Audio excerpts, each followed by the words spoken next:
Meni je osebno bilo zelo všeč, da so se ljudje odzvali, da so prišli iz 6 različnih držav, da smo se lahko pogovorili o manjšinskih vprašanjih in da smo nekako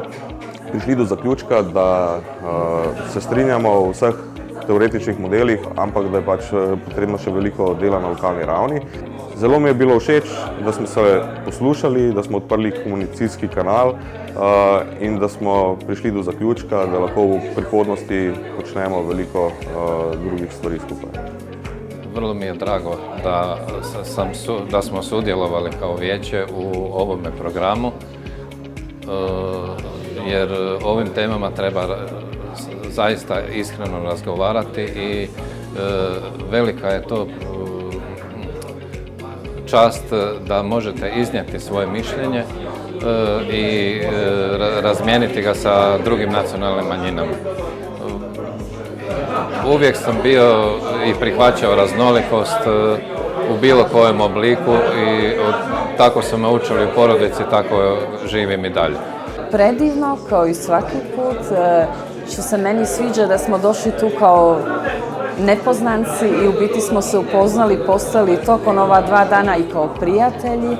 i došli smo tu kao manjina da razgovaramo o jezicima i o biti izazovima, a u biti smo na kraju izašli kao neka zajednica. Smatramo izuzetno važnim ovakve vrste održavanja konferencija, sagledavanja zapravo svih onih problema koje se tiču višejezičnosti, imajući u vidu da smo mi zajednica koja se svakodnevno susreće zapravo sa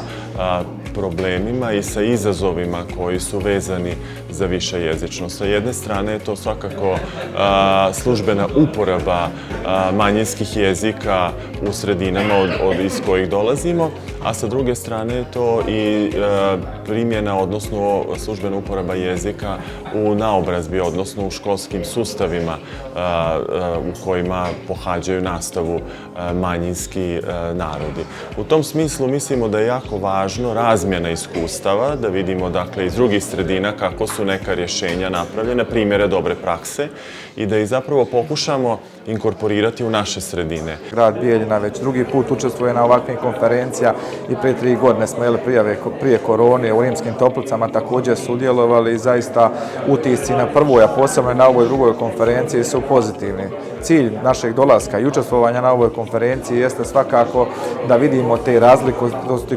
koje djeluju u određenim državama. Evo, vi ste svjedoci, ovdje je bilo prisutno, da kažem, više država, da kažem predstavnici više, da kažem, tih država koji imaju nacionalne manjine kao što ima i grad Bijeljina, da čujemo na koji način oni njeguju tradiciju i kulturu svojih naroda i šta je to, da kažem, te pozitivne prakse koje bi mi mogli da prenesemo za grad Bijeljinu.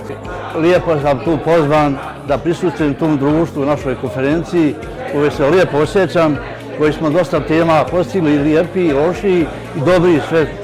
uspješnije teme, koji sam s tim zadovoljan i nadam se da ću u toj društvu uvijek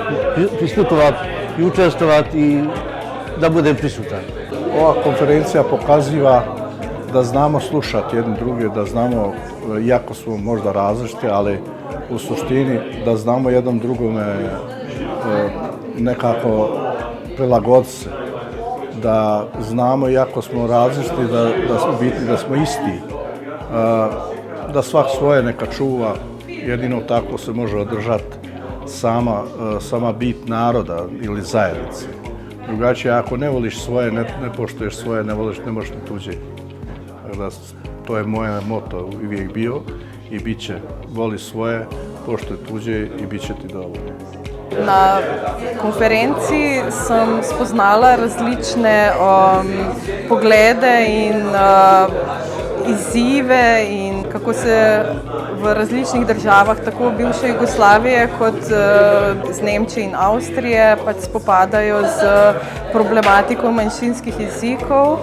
ohranjanja jezikov, narodne pripadnosti. Iz samega poslovnega vidika je bilo zelo koristno, ker bomo pač lahko to tudi implementirali v naši službi.